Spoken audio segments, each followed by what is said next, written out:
إن الحمد لله نحمده ونستعينه ونستغفره ونعوذ بك من شرور أنفسنا ومن سيئات أعمالنا من يهده الله فلا مضل له ومن يضلل فلا هادي له وأشهد أن لا إله إلا الله وحده لا شريك له وأشهد أن محمدا عبده ورسوله أما بعد يا أيها الذين آمنوا اتقوا الله ولتنظر نفس ما قدمت لغد واتقوا الله إن الله خبير بما تعملون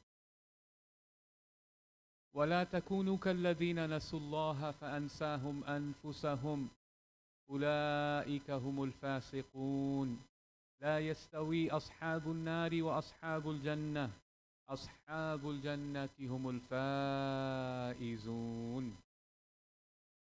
We begin by praising Allah, recognizing our shortcomings, and reflecting and praising and showing our gratitude for everything that He has given to us.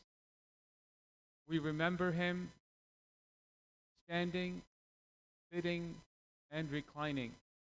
We remember Him and all the thanks and favors and blessings that He has given us in the form of children, in the form of this life, in the form of a house or a home, in the form of a community, a masjid, in the form of wealth, in form of many different things that we have at home or at work.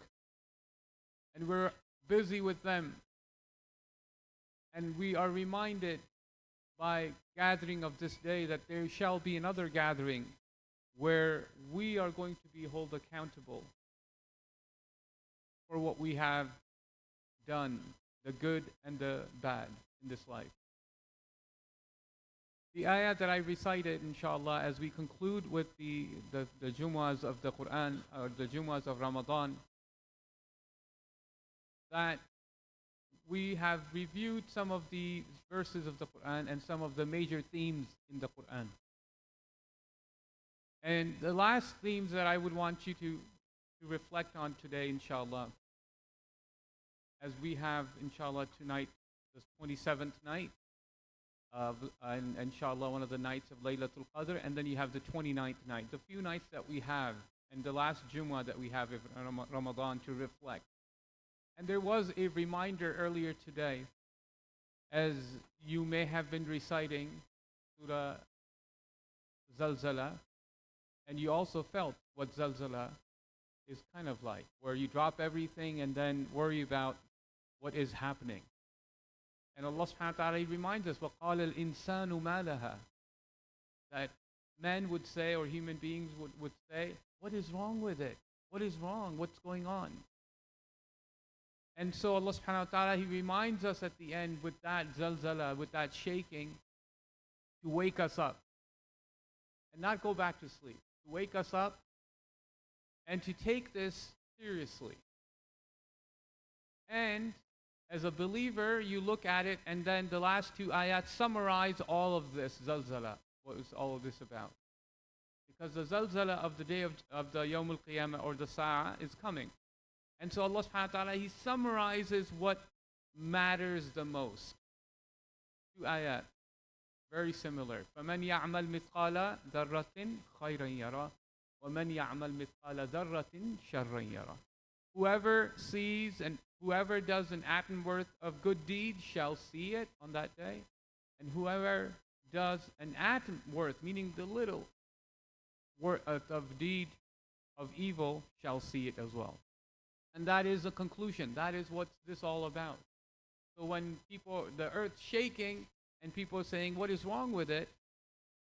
There is a reason for everything. And so the purpose in life is to recognize that. What I want to talk about, inshallah, in Quran, the few minutes we have, is how the beginning happens of each surah, but also the ending. And what is the message?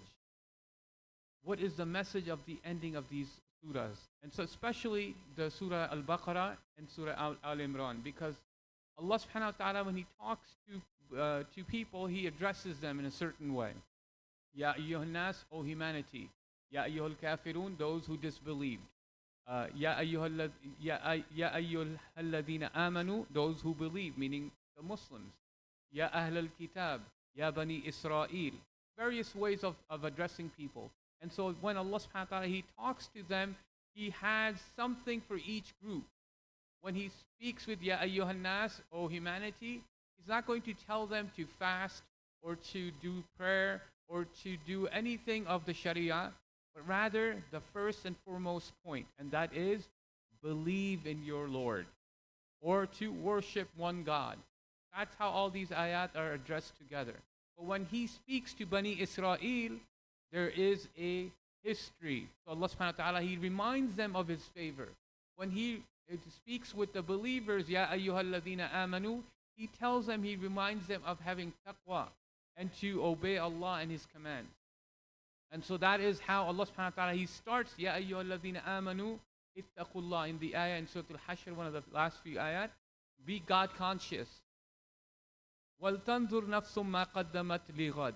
And let each and every one of you, soul, to look at what they have prepared for tomorrow, what they have earned for tomorrow. What have they done here? Let your sight be for the tomorrow that's coming, meaning the al-akhirah, the hereafter. Wattaqullah, and be God conscious. He reminds us again, Inna Allah khabirun bima ta'malun. God is well aware of that you do. Don't come up with excuses. Don't self-delude yourself in this life. Oh, I was trying to do this and that, and walk the wrong path. Commands have been given, and you know, قَدْ أَفْلَحَ مَنْ زَكَّاهَا وَقَدْ خَابَ مَنْ دَسَّاهَا. It is within us that we know, Allah subhanahu wa ta'ala, He reminds us, the one who has purified himself is successful, and the one who doesn't has failed. That's the bottom line. And all of the Quran, if you look at it, all of the Sharia, all of the aspects of Muslims that we talk about, one word, if you had to say it, what is this Quran and what is this the Nabi that is sent for, and what is this life all about, is to do the zakah, is to do not the charity part, but to purify yourself and your soul, and to be ready for that place that is called Jannah, to be qualified for that place, perhaps a better term.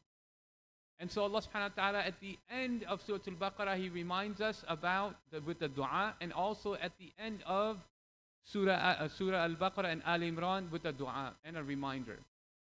And both of them are similar surahs, both of them for Ahl al-Kitab. And so when he mentions all of them, that the blessings that he had mentioned, and by the way, all of the blessings that Allah subhanahu wa ta'ala had given to Bani Israel, you and I also have received, if not the same, much more than that. So it wasn't manna wa salwa that came to them. It's manna wa salwa that comes to our door too. You don't have to move your check that's deposited. You don't have to move the Amazon delivery box shows up at the door. It's manna wa salwa. You don't have to move from your place. You don't even drive to work. You sit at home and you do the work. And you see the fruits of your labor. And so a believer's way is this. Our paradigm is this. We look at it and we say, it's from Allah. It's not because of my knowledge. And when we say that, that is tawakkul on Allah. But when we say it's because of my knowledge, that is the story of Qarun, the one who was destroyed at the time of Prophet Musa alayhi salam. And so let us remember, inshallah, as Allah subhanahu wa ta'ala, He reminds us, Ya ayyuhalladhina amanu sabiru wasabiru warabitu wattaqullah la'allakum tuflihun. وأقول قولي هذا واستغفر الله لي ولكم ولسائر المسلمين والمسلمات.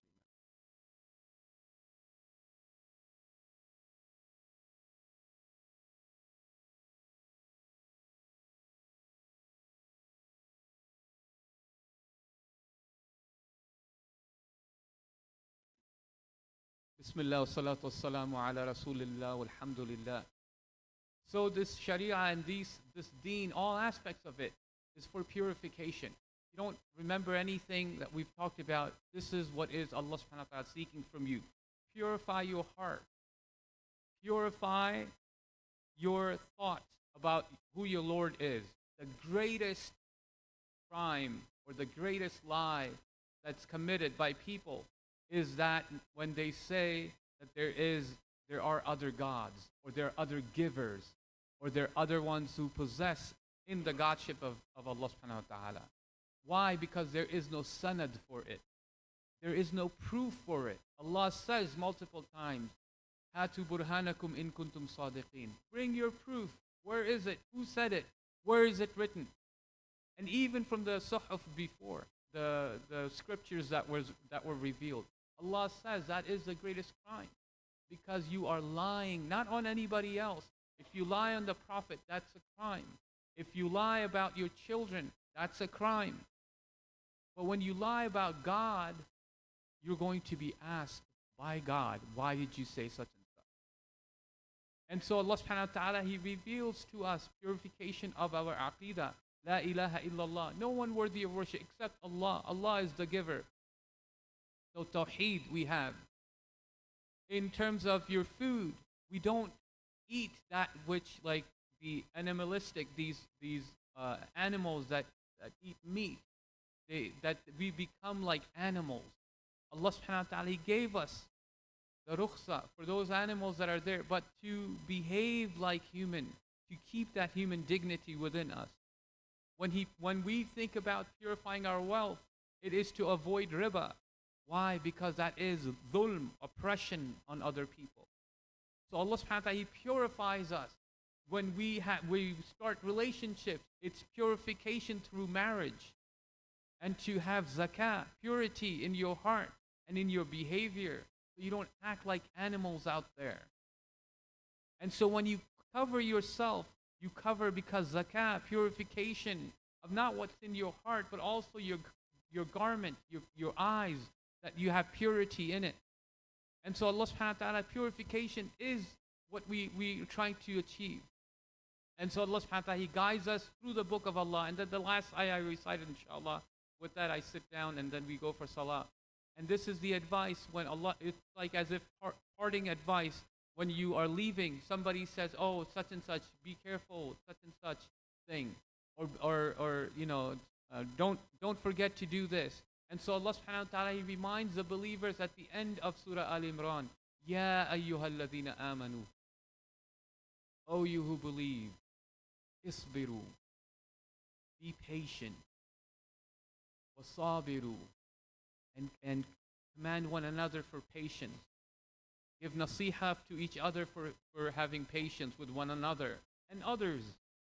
Warabitu. And hold on. Hold on. Hold on to this deen. Hold on to the way of the Prophet ﷺ with character.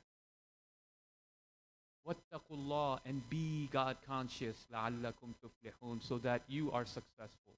We ask Allah subhanahu wa ta'ala to make us amongst those people who are holding on, who are patient, and those who advise and admonish one another to have patience and to be people of taqwa. We ask Allah subhanahu wa ta'ala to make us amongst those who find Laylatul Qadr and find good and success within this Layla, and to have acceptance within this Layla.